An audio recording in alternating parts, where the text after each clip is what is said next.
good. So I don't know if you guys can some people can have this.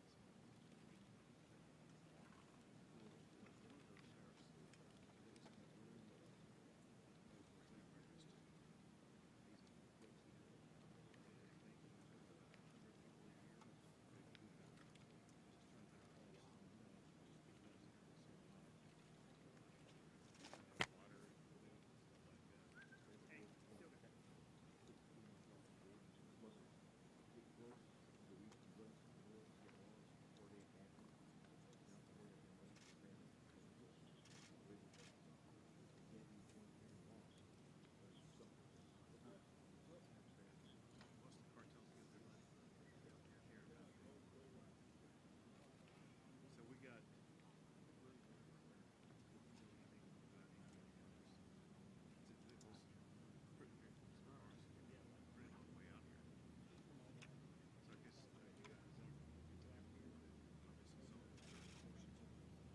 saw we were driving in, yeah. I saw the difference yesterday between right. These are solid. It shows this area.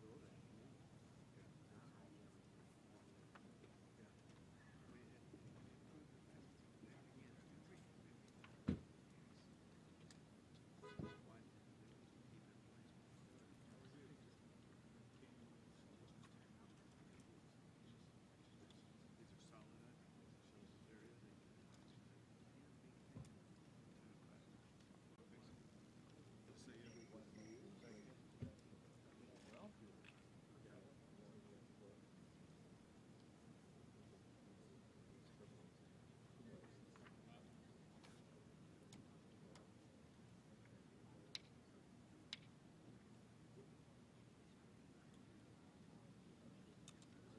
well. Good for they can call you very helpful.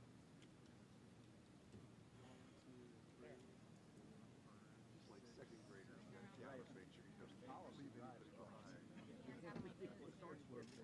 Yeah, the right policy. The right policy. Go up 4 minutes out.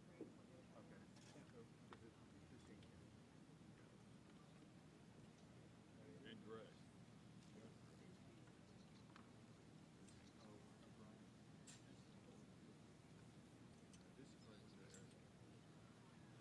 Gotta have it. I'm bad.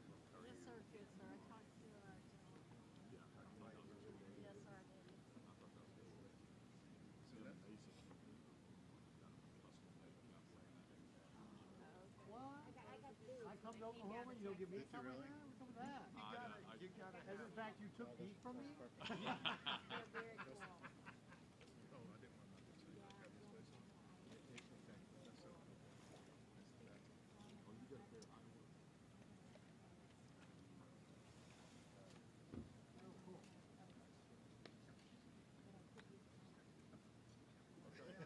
Bought it. Get you.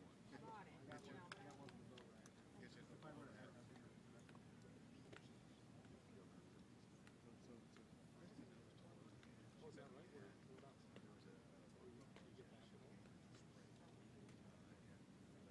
Second tier, I guess, of football. It was South Dakota State playing San Houston State here in Texas. And San Houston State seems to man my head.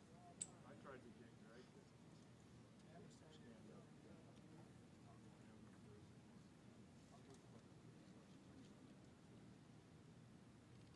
We squeaked it out. Oh, wasn't it? It was ugly.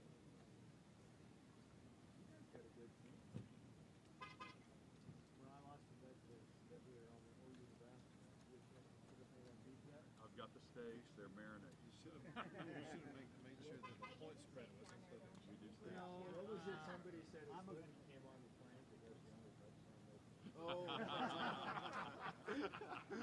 Sorry, I have a wife who's in Nebraska. we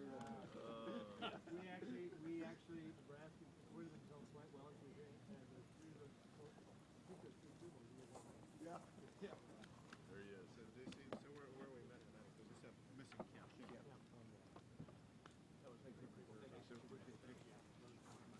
we thought maybe you went to the Arizona board. I was kind of wondering. I mean,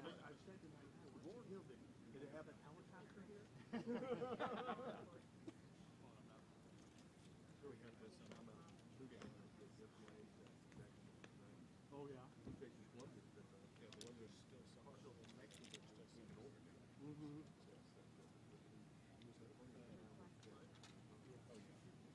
Noah Wells.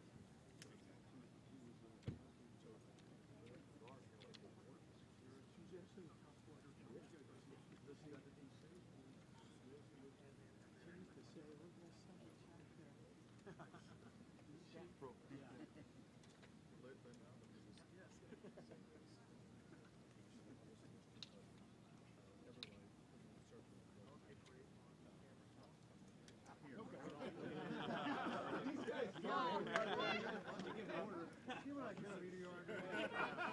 Up over there. Renee. Here he comes.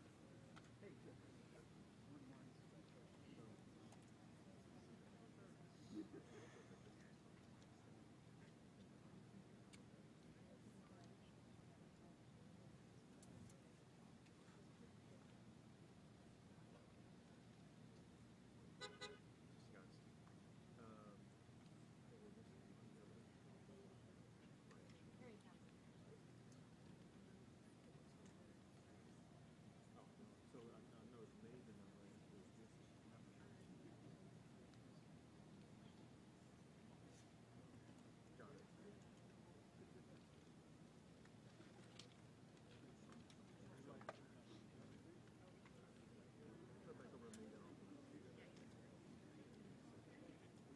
You lost Jim.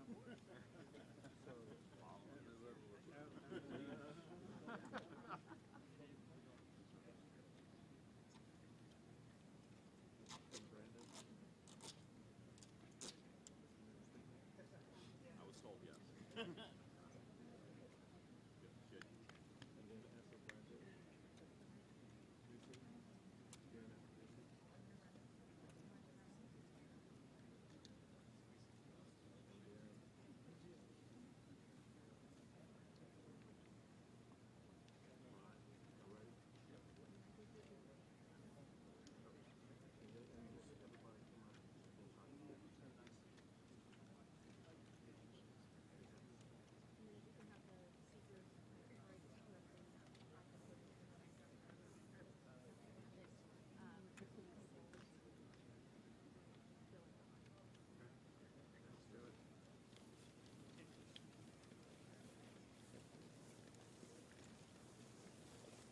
Fish bait.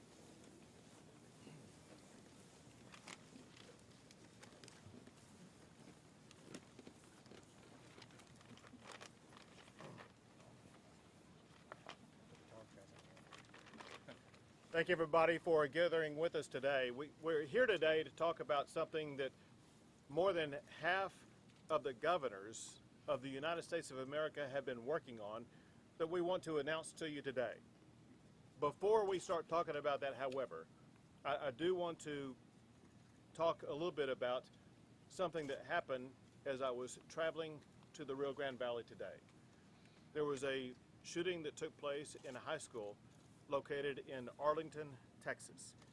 I've had the opportunity to talk to the mayor in Arlington, Texas, and to talk to Director Steve Mccraw, the Director of Texas Department of Public Safety, to make sure that the state of Texas is using the Texas Department of Public Safety as well as any and all other tools to assist Arlington and the surrounding communities, all of which have law enforcement fully engaged in this process. Let me just give you the latest update that I have right now, knowing that facts are changing on the ground as we speak.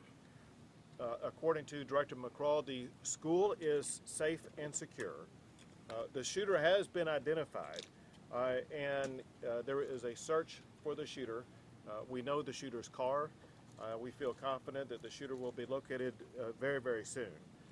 The shooter, under Texas law, it is illegal for the shooter to either possess or to have purchased the gun that was used in this crime. What I understand, just very briefly, is that a fight broke out inside the school and the shooter pulled out the gun that he had illegally and shot several people. We are still awaiting word about exactly how many people were shot. I don't have any information about any loss of life, but it would be completely premature to make any comment whatsoever about the lives of anyone. What we can say, obviously, is this, and that is we grieve for everyone who's been harmed or impacted by this in any way whatsoever. And we, as a state working with the local communities, will do everything possible to ensure that the shooter is swiftly and effectively prosecuted. Now on to what we are here for today. Obviously, we are at the border here in Texas, and we're here to talk about border-related issues. And let me just start out by making a very clear point, and that is President Joe Biden has caused a humanitarian crisis and chaos on our border. All Americans saw exactly what happened in Del Rio, Texas just last month, and we know that that chaos will be repeated unless and until President Biden takes action. 26 of America's governors have worked together to develop specific actions that Biden can take immediately to end the crisis on the border that he has caused. We, all of us, asked the president for a meeting to visit with us about this, and he refused to meet with us, and he completely ignored us. 9 of the 26 governors that crafted this action plan gathered today at the border, a border, by the way, that President Biden has never even been to. We're here to announce 10 actions that President Biden must take immediately. For me, I will mention 3. 1, the Biden administration must reinstate the Remain in Mexico protocols, which require asylum seekers to remain in Mexico while awaiting their court hearing. This is a proven deterrent to crossing illegally. 2nd, the Biden administration must finish securing the border, which includes, among other things, finishing the border wall. 3rd, the Biden administration must enforce Title 42 health restrictions at the border. And then I'll add this. While Joe Biden has done absolutely nothing to solve the crisis that he caused, Texas has taken 10 actions, not plans, but actions to address the Biden border crisis. 1, I signed laws providing $3 billion of Texas taxpayer money for Texas to do the federal government's job to secure the border. 2nd, I've deployed thousands of National Guard and Texas Department of Public Safety troopers and officers to secure the border. They are credited with forming a barrier that shut down the illegal migration surge in Del Rio. 3rd, we created a system to arrest and jail illegal immigrants who are trespassing in Texas. 4th, I signed a budget approval and provided the authorization to build a border wall in Texas. 5th, I signed a law to make it easier to prosecute smugglers who are bringing illegal immigrants into Texas. 6th, I signed 9 laws cracking down on human trafficking in Texas. 7th, I signed a law that creates a new crime for the manufacture or distribution of fentanyl. This targets the gangs and cartels that Biden is allowing into America who are trafficking this deadly drug. 8, I declared a disaster for border counties that are suffering from the surge of illegal border crossings. 9, I issued an executive order to prevent NGOs from transporting illegal immigrants in Texas. And 10th, Texas took legal action to enforce the Remain in Mexico policy as well as the Title 42 policy. In that regard, a federal judge in Texas ruled in our favor, commanding the Biden administration to continue to keep the Remain in Mexico policy in place. The Biden administration has refused not only to keep that policy in place, but the Biden administration has also ignored that order issued by a federal court that was appealed all the way up to the Supreme Court and allowed to stay in place at this time. The Biden administration is in violation of a federal court order to impose the Remain in Mexico policy. Last, I want to make clear that while Biden continues to dither, Texas and other states are taking action to do the federal government's job. I think the governors from across America who have sent resources to our state, they understand the magnitude of the problem as well as the need for action. And I thank the governors who were able to adjust their schedules to be with us here today. There are several other speakers, including first, the Director of the Texas Department of Public Safety, Steve Mccraw. Well, thank you, Governor. You've heard us say this before. You've heard the governor say it. There cannot be the most significant threat to Texas is clearly an unsecured international border with Mexico. It's the most significant public safety and homeland security threat. It's allowed Mexican cartels to evolve and become the most dangerous, most violent, most brutal criminal organizations in the world. They dominate the drug and human trafficking market throughout the United States. And if you have a fentanyl problem in Iowa, you have one in Oklahoma, you have a border problem. And that's exactly what's been going on. The governor's taken us, the state's spent a lot of money over the years in terms of how we can provide direct support to the brave men and women of the U.S. Border Patrol to be able to support their mission. What the governor's done now, though, is taken us from a reactive position and put us in a proactive position and a preventive position. So no more in terms of detection, interdiction, okay, and seizure and apprehension. The focus is prevention from the start and leaning forward in that regard. To that end, he's formulated a plan that has all the border basics, including infrastructure, personnel, capabilities, technology, and doctrine that can secure the Texas-Mexico border. And unfortunately, the state of Texas has made it very clear, and the governor's made it very clear, we can't wait for Washington to do it. We don't need their permission to protect Texas, is the bottom line. And we're forced, we're blessed the fact that the governor's leaned forward on this particular issue. And Governor, thank you on behalf of the men and women of the Department of Public Safety in the state of Texas for all you do for public safety and for those people that in the law enforcement profession. It means a lot that you care, and so does the state legislature. And I know these governors feel the same way. And so we're proud to stand with you today, and thank you for all you do, and thank you for sending troopers down here and resources. We appreciate that. We know that by putting them here, we've been able to protect your state, and I know you care deeply about protecting your citizens from harm, and God bless you. And Governor, that's all my remarks. Thank you. Next we have Brandon Judd, the President of the Border Patrol Council. Good afternoon. Thank you, Governor. Greatly appreciate it. Governors, thank you. Thank you. I can tell you that law enforcement greatly appreciates the work these men and women are doing. Sure would have been nice if we could have had just as many Democrat governors as well to discuss this issue. We have to have an honest conversation. Criminal cartels listen to actions. They don't care about words. And the actions of the Biden administration is very clear. If you cross the border illegally, you will be rewarded. And that's what this administration is doing. So as they give lip service to an issue, as they say the borders are closed, their actions clearly demonstrate otherwise. If we continue to reward criminality, if we continue to reward people for crossing the borders illegally, people are going to continue to come. It's interesting, we always say we shouldn't recreate the wheel. President Biden has the blueprints. President Trump did, in fact, create the wheel. He showed what needs to be done in order to control illegal immigration. If we can control illegal immigration, we can then go after the profits of the cartels. We can cut down on the drugs that are going to these states, that are killing so many of our children, of our family members. If we can't do that, the cartels will continue to control everything that is happening on the border.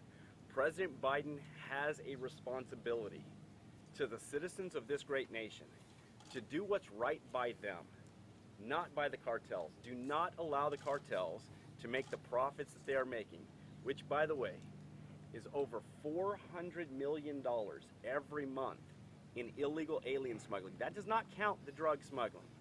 Over $400 million a month. That's an astronomical number. There's a reason that they're in that business, in the illegal business. Again, I want to thank the governors. I feel for you. I feel for what you have to deal with in your states with your families, with your family members, simply because we don't have the policies that does not cost the taxpayer a cent. If you ask me, do we need more resources? We do. Do we need more infrastructure? Yes. Technology? Yes. But it must start with policy. Policy will allow us to get this under control, and then we can look at what needs to be done after that. Governor Abbott's leadership on this issue has been fantastic. Law enforcement is grateful to him for what he's been doing to help us try to get this issue under control. But without President Biden, we're going to continue to talk about this year in, year out. Thank you, Governor. Thank you. Next is Arizona Governor Doug Ducey. Thanks very much, Brandon, and I want to say thank you to Governor Abbott for welcoming us to see what's unfolding here in Texas. The situation here is certainly outrageous, and I want you to know you've seen the coverage. Men on horseback, literally herding men and women. Thousands of migrants gathered in a Bidenville under Del Rio Bridge. Children abandoned on the treacherous journey to our country. It's a tragedy. And I can tell you the border situation is just as out of control in the state of Arizona. The border sector in Yuma has had more than a 1,000% increase in apprehensions compared to last year, the highest increase among all sectors. The Tucson sector has seen more than a 200% increase in apprehensions. And it's not just the people that are crossing the border, it's the lethal drugs. Almost 2,000 pounds of fentanyl and over 13,000 pounds of methamphetamine have been seized in Arizona's sectors alone this year. Just think about how many drugs are slipping through the cracks and slipping into the bloodstreams in our communities. This isn't a figure of speech, this is our reality. Fentanyl overdoses have replaced car accidents as the leading cause of death for people 19 and younger in Pima County, one of our border communities. Pima County deputy sheriffs are responding to a call involving fentanyl every 40 hours. By neglecting the border, President Biden has fueled an opioid epidemic in America. The Biden border crisis has also led to a disturbing rise in crime in our streets. Because our border sheriffs have to spread their personnel thin between the border and the rest of their counties, there are far fewer officers patrolling our streets and keeping Arizonans safe. In Yuma, the amount of theft has increased by over 36% compared to the second half of last year. Homicides in Tucson are up almost 60% compared to this time last year. Our law enforcement officers in Arizona are some of the best in the nation, but they can only do so much when hundreds of thousands of migrants are flooding into the country illegally every month. There are three people to blame for making America a more dangerous place: President Joe Biden, Vice President Kamala Harris, and Secretary Alejandro Mayorkas. It's no secret anymore. They have created this crisis, and Americans know it. This year, President Biden took the oath of office to become our country's 46th Commander-in-Chief. Instead of commanding our military, he's commanded drug cartels and other criminals to wreak havoc on the United States. He and Vice President Harris and Secretary Mayorkas have allowed criminals and drugs to run rampant in our streets, and it's time for them to do something about it. I've joined 25 other governors, many who are standing behind me today, in sending a letter to President Biden requesting a meeting now. Either he's unwilling to solve this crisis or he doesn't know how. So we're here to offer solutions. It's been 16 days since we sent the president the letter, and we still haven't heard anything back. We're not going to sit around while Joe Biden refuses to act. The White House press secretary last week told the Republican governors to be a part of the solution. We've tried to meet with the president and be a part of the solution, but he refuses. Even worse, he ignores, just like he's ignoring the border and the well-being of the American people. If the president won't meet with us, then we'll share our policy ideas today. Hopefully he'll hear the solutions and act. The Biden administration should begin by dedicating federal resources needed to eradicate human trafficking and drug trafficking along the southern border. We need additional resources to fight drug cartels, arrest offenders, support victims, and prevent lethal and dangerous drugs from reaching American cities and schools across our country. The Drug Enforcement Administration issued a public safety warning for the first time in 6 years as international and domestic traffickers flood the U.S. with fake prescriptions laced with lethal doses of fentanyl. Americans' lives are at risk. We need this administration to provide adequate resources to stop the flow of these deadly drugs across the border. The border must be secured and criminals must be deported. On top of that, the U.S. should re-enter all agreements with our Northern Triangle partners, including Mexico.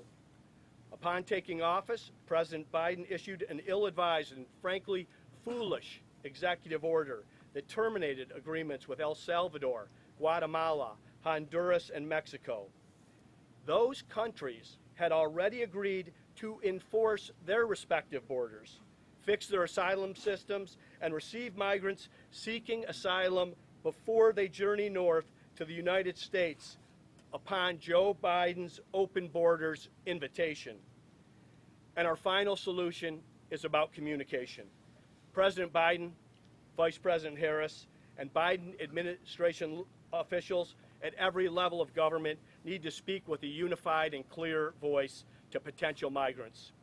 Our country's borders are not open, and abuse or misuse of the asylum system will not be tolerated. This isn't hard, or at least it shouldn't be, but we are talking about the Biden administration after all.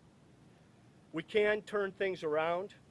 We can keep drugs out of our communities and our schools, and we can make our streets safer. We can have an immigration policy that doesn't include men on horseback herding migrants.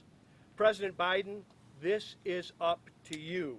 Are you willing to make the changes necessary to keep Americans and these migrants out of harm's way? That's the question you need to answer. Thank you. Thank you, Governor. And next is Iowa Governor Kim Reynolds. Thank you, Governor. It's a pleasure to be here. You know, over the past 8 months, we have seen illegal immigration just soar, and in fact, it's becoming a migration. And Joe Biden has done absolutely nothing to confront this self-inflicted crisis.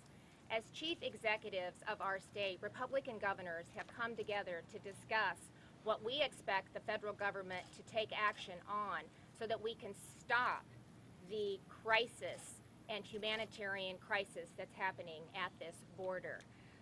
You know, the security, we have seen, we need Joe Biden to step up and lead. We can do this by enacting common sense policies that will reduce never-ending programs, but his policies have done just the exact opposite. What we're seeing coming out of the Biden administration is incentivizing actual migration, and illegal crossings is at a 20-year high, including the crossings of unaccompanied children.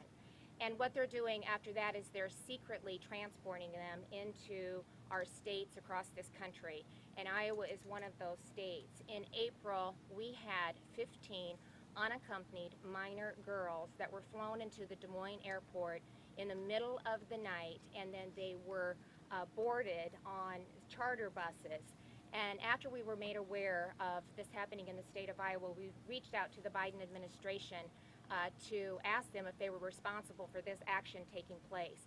And for over a month, they denied any involvement in this action.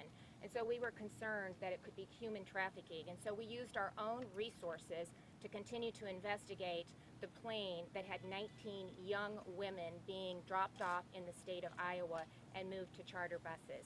After weeks of denying that they had no involvement in it whatsoever, they finally admitted that it was their administration that was responsible for for that plane landing in the state of Iowa. I can tell you Tennessee has a similar story, as well as Iowa. So if this is happening in Iowa and if it is happening in Tennessee, this is happening in states all across our country.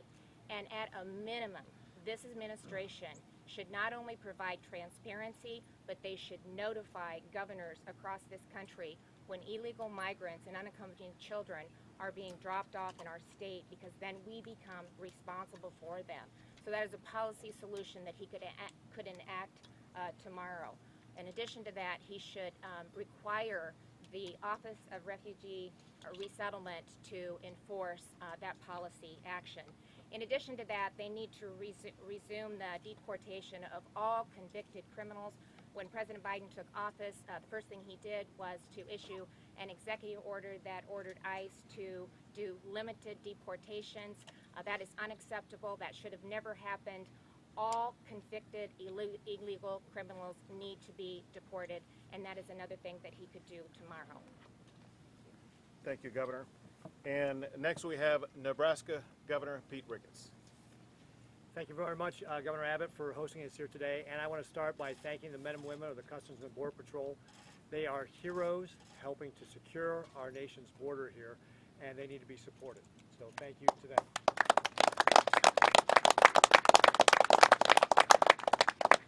I also want to thank all the National Guard and law enforcement folks who are also doing the same. So can we give them a round of applause too, please? Thank you.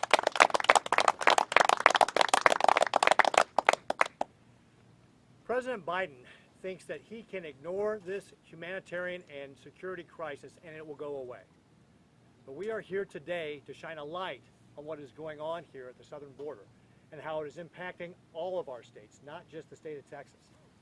And that's why we put forward this 10-point plan that Governor Abbott kicked off for us and my other colleagues had highlighted. I'm going to round out a couple more of the points that we're asking for as part of this overall plan that we know will work to help us stem this mass migration into our country. One of the things the Biden administration must do is end the catch and release program. This was an Obama-era program that was terminated under the Trump administration and restarted again under the Biden administration. What this does is just incentivize people to come across the border illegally because they are then released. And that is creating a crisis not only here at the border, but health hazards across our country. So if you think about what's going on here, as reports have shown, 18% of the families that are coming here illegally and being released are testing positive for coronavirus, COVID-19. And when it comes to the unaccompanied minors, that's 20%. In fact, I think there's a report out there that shows that the Biden administration may have placed up to 40,000 COVID positive people into our cities here in the United States. What the Biden administration needs to do is stop this policy and then resource the judicial system to be able to expedite these cases. There is a record over 1 million people that are waiting to get their cases heard. As we heard earlier today from Brandon Judd in our briefing, this can take 2 years before their court case comes back up again. And that's if they show back up. So the Biden administration must take steps to end this catch and release program. And then also, the Biden administration must properly resource this border. That means they need to resource more for Customs and Border Patrol and the National Guard. Now look, folks, this is not new. 4 previous administrations have deployed National Guard troops to the border to be able to help out with this crisis down here. The Biden administration needs to call up more soldiers to be able to do that. They can do that under Title X so that the states don't bear the cost. That's what the proper role of the federal government is. But because they have failed to properly resource this border, states like Nebraska have stepped up. Earlier this summer, we provided the state of Texas with some of our state troopers to be able to come out and help out with some of the law enforcement. And let me tell you, folks, the stories are just heart-wrenching. When I was talking to Captain Jason Scott, who led our mission, he was talking about how most of the people they encountered coming across the border illegally surrendered to them because of the dire conditions they were in. They wanted the help. He talked about a 2-year-old who had been in the desert for 2 weeks with no food. This is the humanitarian crisis that is going on right here in the state of Texas. The president must act. He cannot continue to ignore this humanitarian and security crisis any longer. And he has seen that we, the states, have a 10-point plan that will address this, and we know, as Brandon Judd was talking about earlier, it will work because it's worked before. We're calling on the president to act to end this crisis. Thank you. Thank you. Also want to let you know, also joining with us here today is the governor from Oklahoma, Kevin Stitt, the governor from Ohio, DeWine, the governor from Georgia, Governor Kemp, the Idaho governor, Brad Little, Montana governor, Greg Gianforte, and the Wyoming governor, Mark Jordan. And we have with us the Texas Adjutant General, Tracy Norris, as well as the National Guard General in charge of border security, and that is General Ulyss. With that, we'll take a few questions. Governor, do you feel that it's right for critics to say this is just a photo op? Are you looking to run for president? The American people saw the crisis at the border when they saw the way that the Biden administration allowed Del Rio to be overrun. The governors insist that the Biden administration reinstate the effective plans that were put in place by President Trump.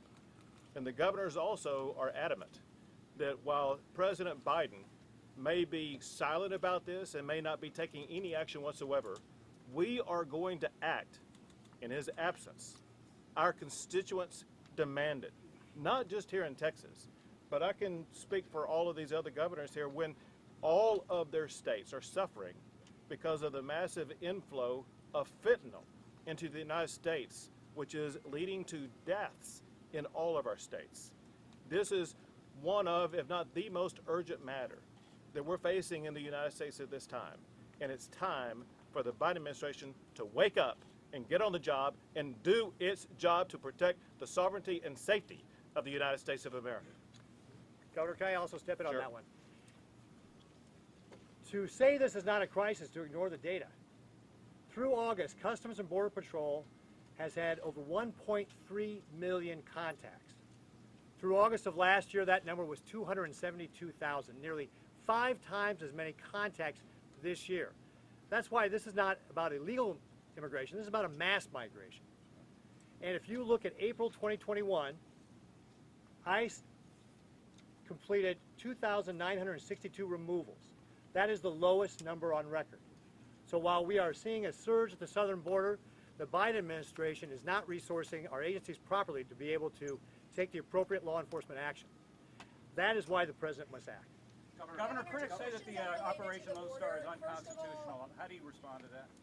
We think that the person who is acting inconsistent with the Constitution is the President of the United States. He's completely abdicated his constitutional duties, and that is why it is necessary for the states to take action.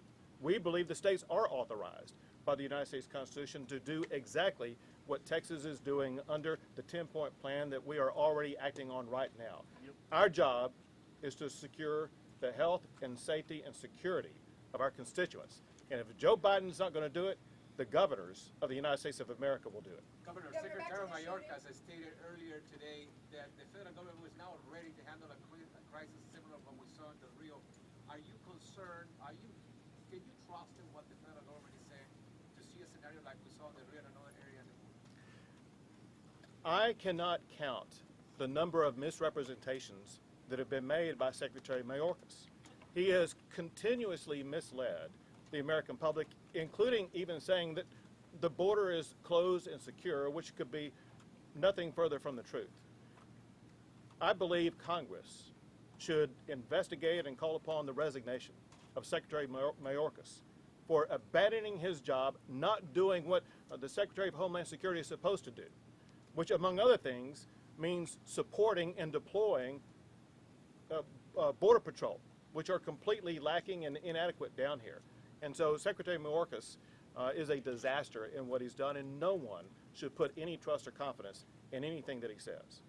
Governor. Closing ports of entry for trade with Mexico. May I? Yeah, one moment. We'll come back to you next. Go ahead. To answer your question, Come up over here. there are no new policies, programs, or operations that have been implemented since Del Rio. We are not prepared to handle anything. We're not prepared to handle the numbers that are coming up. We're not prepared to handle the 60,000 that Peru just reported is coming through their borders. No policies, programs, or operations. That's the answer to your question. And one other point on that, every policy that we sent to the president, he can handle with the stroke of a pen. He does not need the help of Congress. Secretary Mayorkas has been non-responsive to we as border governors, and we have 26 governors on that letter asking for action right now. Secretary Mayorkas took 90 days to respond to the letter Arizona sent him in March. He should resign. Vice President Harris has been the worst possible choice to be the border czar. She's never shown any care about this issue or any level of seriousness, and Joe Biden has never even been to the border. But we are here today presenting solutions. We will work with them. This is a crisis, and it requires action with urgency. Governor, you said Governor, that some of you your sent a clear message primary to the challenges migrants. suggested closing ports of entry with Mexico. Is that an action that you would be willing to take as governor? We will take any and all action that needs to be taken. Understand this, however, and that is most, if not all, of the illegal immigration that is occurring is between the ports of entry. That is why we are having to surge resources between the points of entry, because our job is to, our focal point is to try to reduce people who are crossing here illegally. Governor, you mentioned Adolfo Muñiz with Spectrum News 1. On your order to arrest migrants that were crossing because of trespassing. I spoke to several of them, and they got their documents, their release documents, just like anybody else. How effective do you think it is in the light of that? And also, MPP, have you considered that Mexico has not yet agreed? So with regard to the Remain in Mexico policy, there is a court order requiring the Biden administration to work with Mexico to re-implement that policy, something that the Biden administration is refusing to do. Second, with regard to the Texas policy, to arrest in jail people who are illegal immigrants coming into Texas and trespassing on private property, that's an effective way of sending a message that if you come into the state of Texas illegally, you have a high likelihood of not getting caught and released, but instead arrested and jailed. Governor, what's the direct connection between fentanyl here at the border and faraway states like Iowa or perhaps Ohio? Earlier today, Director Mccraw showed all of these governors a map of the way that fentanyl crisscrosses the entire United States of America. All of the governors who are with us today and those who are not with us today, they have fentanyl going into their states. To give you just one mathematical example, and that is just the amount of fentanyl apprehended just by the Texas Department of Public Safety just this year is more than enough to kill every man, woman, and child in the states of Texas, California, and New York. Governor. All of those states are subject to having fentanyl taken into the states. And we'll have Governor DeWine from Ohio tell you more about what's happening in his state. Sure. So in Ohio, at least 80% of our overdose deaths every week are caused by fentanyl. It is being mixed into everything. I get calls, I get letters from family members who have lost someone. So this crisis at the southern border is a humanitarian crisis. It's also a drug crisis. It's a fentanyl crisis. And we're seeing the same thing, as I've indicated at our press conferences, with Interstate 35 and Interstate 80. We're a direct route for drugs to pipe through Des Moines, Council Bluffs, and then out through the United States. We've seen a tremendous increase, 4 times meth as well as fentanyl has increased. Earlier this year, it was 1,000% increase from what we saw over the same time last year. And that's killing our young people. And the other thing that we're also experiencing is the purity of the fentanyl that's coming in and the way that they're lacing it. We've also seen a tremendous uptick in the use of naloxone to combat fentanyl. And so we are seeing it like every other state across this country, and it's taxing not only Iowans, but our law enforcement as well. Governor Abbott, could you explain exactly Can I just jump on there with Nebraska as well? Same thing is happening in Nebraska. So talking to the colonel of my state patrol, methamphetamine in the Midwest is up 4 times what it was last year. And we have seen that our state patrol has confiscated more than about 2.5 times the amount of fentanyl in our state this year versus last year. So we're seeing the same thing as far as the impact on our communities with regard to drugs. Governor, we've seen you down here several times. The governor's on today. Exactly where you went? Were they on the river?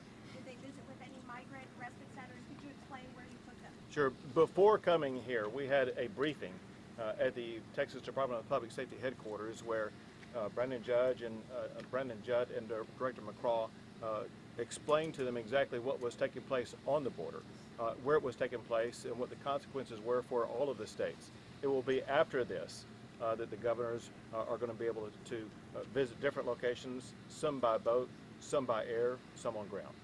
Governor, we've seen you at the border several times. Detained for over 60 days. Some of them haven't been formally accused of a crime. What's your reaction on that? If you're talking about in the arrest and jail program, In Kenny County. Yes. yeah, and so the prosecuting attorneys in those counties have the legal responsibility to effectively charge anybody who's arrested for a crime. We urge them to charge them with the highest potential penalty that they can be charged with to make sure that they remain in jail for as long as possible. Two more questions. Are you down here at the border several times with former President Donald Trump, with Ted Cruz? Now, if the Biden administration doesn't respond to this, how do you and other state officials plan to move forward? We will, speaking for the state of Texas, we are going to continue to escalate what we are doing to respond to this crisis. We hear stories about the potential for oncoming caravans. And as we're gathering here today, the National Guard and the Texas Department of Public Safety are getting ready to be able to respond to those caravans in ways that secure Texas. Governor, last question. About the shooting, Governor, are you concerned that the new law of constitutional carry is sending the wrong message to young people and that we could see more school shootings? So very importantly, with regard to the school shooting that took place today, as well as with really any school shooting that I'm aware of, the gun that was possessed by the shooter was possessed illegally. And we will make sure that laws are enforced and those who act illegally will be held accountable. And then really quickly, No, thanks, do you plan guys. to issue a pardon for George Floyd? So obviously the Texas Board of Pardon and Paroles just issued their decision. We go through our legal analysis next and we'll let you know when we make a decision. Great, thank you guys so much for coming. Thank you so much. Thank you all. Good to see you. Thank you. Well done. It's been the last day the National Guard's been down here. Love being down here.